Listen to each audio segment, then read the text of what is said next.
Olá, Douglas Falsarella falando diretamente aqui do Blockmaster Forum 2019. Se você quer saber sobre regulamentação de criptomoedas e Receita Federal, fique ligado.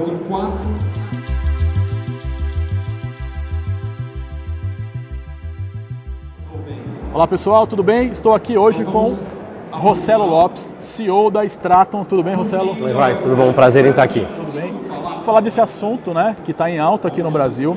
Falando da regulamentação, tivemos normativa, tivemos bloqueio de contas, né? Fala um pouquinho aí desse assunto para o pessoal que está nos escutando. Eu acho que vai ser, vamos falar, talvez um novo desafio, né?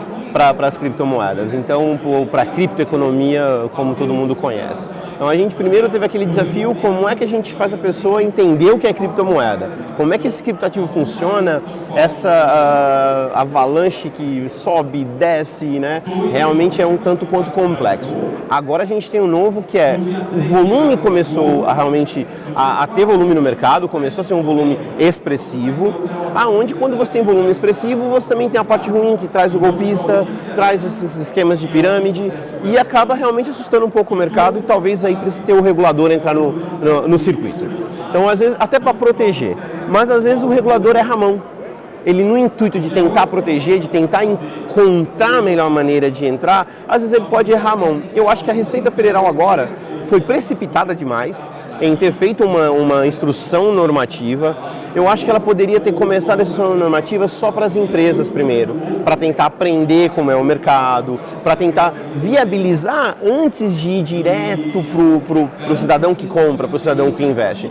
Assusta, até porque no começo, precisa ter certificado digital. Mas talvez 1% das pessoas tenha certificado digital. Não, então agora não precisa mais de certificado digital. Então toda essa confusão de agora precisa isso e muda no meio do caminho. Então saiu a instrução normativa 1888, agora já é 1899 porque houve algumas alterações. Então é um desafio a mais. Será que as empresas de criptomoedas no Brasil elas estão preparadas para atender a Receita? Porque os relatórios que têm que ser enviados são bem complexos, não são simples. É bastante complexo, não é tão simples, mas a minha recomendação para todo mundo é, se você movimentou criptomoeda, a Receita diz que é acima de 30 mil. Você tem que notificá-los. Vamos deixar bem claro uma coisa, notificar não significa pagar imposto. A Receita ela só quer capturar dados para que ela possa entender. Então eu acho muito legal a gente passar dados. Realmente tem que passar até para que não saia uma instrução, a próxima, seja tão ruim quanto essa. Então pelo menos agora eles vão ter mais dados, eles podem estudar mais. Então já que erraram nesse, vamos tentar ajudá-los a acertar no próximo. Então eu acho importante declarar, sim, informa tudo. Porque, de novo, não significa que vai pagar impostos, não significa que eu vou ter que pagar imposto. A única coisa é que a Receita Federal ela vai ter mais controle e mais dados para ela poder realmente entender. E fazer de uma forma correta. Exatamente. Eu lembro que eu acompanhei a sua movimentação há um tempo atrás, eu lembro que você estava envolvido, não sei se foi na Câmara ou no Senado, que você falou sobre regulamentação naquela época, 2015, 2016. Exato, em 2015 eu fui para lá e fui conversar sobre isso, já naquela época já existia essa minha preocupação de eles estarem se preparando, mas agora tudo bem, veio. Então, só que para o usuário que vai ter que declarar, e eu recomendo qualquer valor, se você transacionou R$15 no mês, declara. Por quê? Você está dando origem à tua criptomoeda. Principalmente se você é um investidor que você vai comprar e deixar guardado, esperando que o Bitcoin logo chegue a R$1 milhão. É só esperar que ele vai chegar. Quando ele estava R$1, ninguém acreditou que ele ia chegar a 1.000, ele chegou a 1.000, ninguém acreditou que ele ia chegar a 45 mil, e assim nós vamos. Então, uma hora ele vai chegar a R$1 milhão. Então você já tem histórico, porque amanhã, se tu queres trocar o teu Bitcoin por uma casa, por que eu disse trocar? Cadê a origem? Né? Então, cadê a origem disso? E o porquê trocar?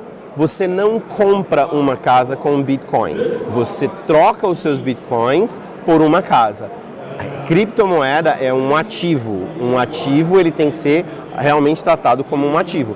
Então quando você troca o seu Bitcoin por uma casa, o seu Bitcoin por um carro, isso é uma operação de troca. E se você tem a origem dele porque há 2 anos ou 3 anos atrás você declarou, você não vai ter problema com a Receita Federal. Mas aonde que entra a questão e o imposto? Porque eu sei, todo mundo vai falar, a Receita só quer uma coisa, quer saber de imposto. Já existe, tá aí, já tem uma normativa para isso. Se você teve um lucro superior no mês a R$35 mil, você vai ter que pagar o imposto. Então, se você teve 36 mil, você vai pagar 15% sobre os 36 mil. Então, já está muito bem claro. Só que você paga quando você ultrapassa isso. Mas eu vou deixar uma coisa para as pessoas ficarem muito atentas, que muita gente não sabe disso, tá? Se a tua principal atividade é comprar e vender criptomoeda, as regras do 35 mil não servem para você, porque a tua principal atividade é essa. Então, o que eu recomendo, abre uma empresa, que seja uma ME, uma Eireli, qualquer coisa, e faz a arrecadação certinha. Porque vai pagar menos. Até porque você vai pagar menos. E aí, para você não correr o risco de ser multado lá na frente, para você não correr sérios riscos. Então, tem que ter um pouquinho de atenção, procure um contador, você não vai achar contador que entenda de cripto, então realmente vai ser um desafio muito grande. Mas tem uma coisa boa que tudo isso traz. A gente tem essa guerra dos bancos recente, fecharam a semana passada mais de 20 contas de pessoas em empresas envolvidas com criptomoeda. Então, realmente existe uma preocupação muito grande. Eu entendo, eu me coloco no lugar dos bancos. Eles podem estar perdendo cliente, eles podem estar perdendo investidores, eles podem estar perdendo uma série de coisas. Ele vai ter que defender o peixe dele, é claro que sim, né? Mas tem o banco público para isso. O banco público ele não pode ter o interesse, ele não pode ter essa questão de perder, ele não pode, porque ele é um banco público, ele não precisa defender o peixe dele, ele só precisa crescer. Então, esse banco ele tem que nos atender e realmente talvez precise sentar na mesa, conversar mais, para que possa ter talvez uma coexistência.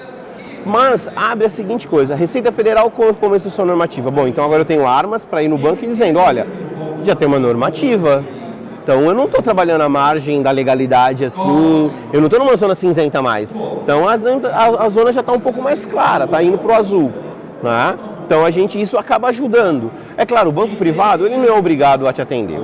São duas empresas privadas tentando fazer um acordo. Uma empresa não é obrigada a atender a outra. Então realmente tem isso. Mas tem algumas preocupações que sempre me preocupa, que é o quê? Tá, eu vendo um produto e eu tenho ou qualquer outra empresa no Brasil e ela precisa receber o dinheiro. Se ela não tem uma conta bancária, como que ela faz? E aí a gente vê o seguinte, como é que vai dizer, então vai receber em dinheiro? E o perigo de receber em dinheiro? E o perigo de fazer evasão de divisas ou lavagem de dinheiro numa situação como essa? Então é necessário sim ter uma conta bancária, é importante para evitar lavagem de dinheiro. Uma outra coisa que é muito surpreendente, quando se abre uma empresa no Brasil, existe uma coisa chamada contrato social, onde o contrato social está dizendo o quê? Da integralização do capital. Se na integralização do capital está dizendo que vai ser integralizado R$300 mil, como que a empresa integraliza R$300 mil se não tem uma conta bancária? Em países da Europa, é necessário mostrar o comprovante bancário e o extrato bancário com isso, o valor lá. Então, talvez a Caixa Econômica Federal seja esse banco para abraçar essa nova economia, esse novo ecossistema e tentar trabalhar junto, dentro de todos os frameworks que sejam necessários. Se tem que ter esse tipo de KYC, se tem que ter aquele outro tipo de KYC, mas eu acho que precisa ter esse entendimento mais. Vai existir um entendimento agora? Eu duvido. A gente vai precisar ter que suar a camisa um pouquinho para poder... Mas, de novo, o que eu penso precisa o usuário também ir lá e bater no banco dele e falar, não, eu quero ter isso, eu quero investir. E abre uma nova possibilidade de trabalho, que são os bancos digitais, né? As fintechs estão chegando aí, estão explodindo um monte. E aí, mais uma vez, a gente precisa ter um pouquinho mais de liberdade para isso. Então, até para a gente concluir, eu acho que tudo isso se deve até à questão do poder público, das autarquias, né, que querem regulamentar. As pessoas envolvidas talvez não tenham o conhecimento necessário para entender o mercado, para entender o comportamento desse tipo de ativo, né? Você tem acompanhado há bastante tempo. É realmente isso ou não? Sim, e parte da culpa somos nós. Nós, empresários do ramo, não temos uma comunicação clara, não explicamos claramente para o usuário e aí a gente acaba deixando quem? Esses esquemas de pirâmide fazer esse trabalho, que é péssimo. Então esses caras de pirâmide, eles trazem 1.500 pessoas, 2.000 pessoas para um evento e eles falam o que eles bem entendem e a gente não está lá para se defender. E a gente não explicou melhor. Então o que falta no mercado? Ensinar melhor. Talvez ter uma comunicação mais clara. Falar palavras bonitas não significa mostrar conhecimento. Significa assustar o investidor de uma possível tecnologia. Então, nós da Stratum, nós criamos recente um produto chamado Stratum Blue, que é uma moeda, é um token que você compra e você já compra todas elas. Então, a gente pegou as 10 melhores do mercado, tokenizamos elas, a gente fez uma moeda que ela é lastreada por outras 10 moedas. Isso é para facilitar para o usuário, para ele poder investir. E tudo isso a gente conseguiu facilitar ainda mais que o quê? Você pode vender, transferir para uma band, você pode vender, transferir para um cartão. Então isso tudo facilita, mas falta isso para a gente realmente trazer o usuário. A gente precisa comunicar melhor, a gente precisa transferir melhor a informação. Legal. Marcelo, muito obrigado aí, agregou demais o pessoal aí, conhecimento, você está aí envolvido nesse mercado há muitos anos, né?